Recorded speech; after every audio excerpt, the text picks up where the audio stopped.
Hello everyone. In this video we see Adolf Anderssen's amazing game. This game was played in 1873 in Austria. Adolf Anderssen play with white pieces and Rosenthal Samuel play with black pieces. So Anderssen starts with e4, e5, knight f3, knight c6, bishop c4, Italian game, bishop c5, b4, Evans gambit.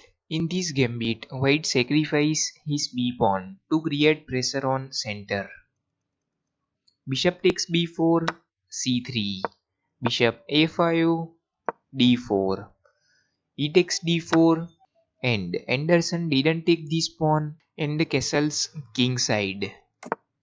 d3, queen b3, pressure on f7.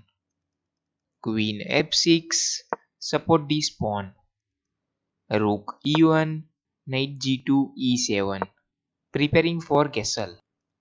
Bishop g5, create pressure on queen. Queen g6, and Anderssen take this knight. Bishop takes knight, king takes bishop.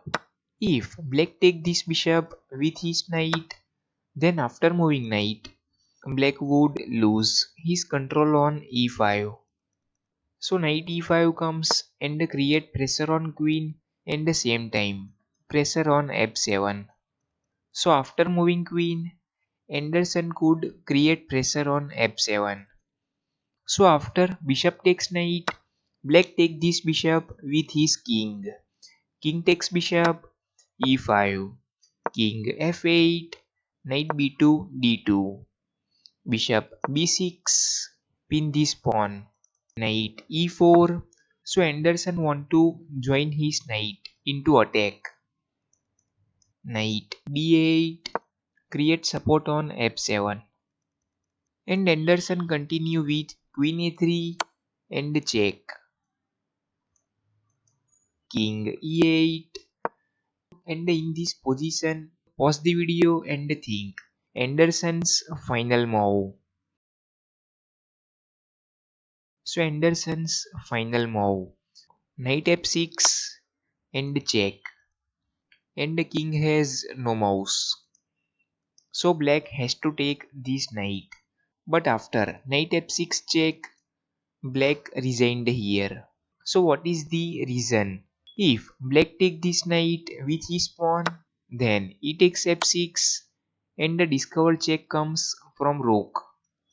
And after moving pawn, also threat is checkmate on e7 because pawn covers e7 square and the king has no mouse. So after moving pieces, rook could take these pieces.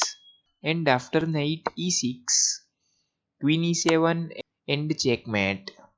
And if black take this knight with his queen, then also he takes queen and check. And the king has no mouse. So after moving pieces, queen e7 and checkmate. So after knight f6 check, black resigned here.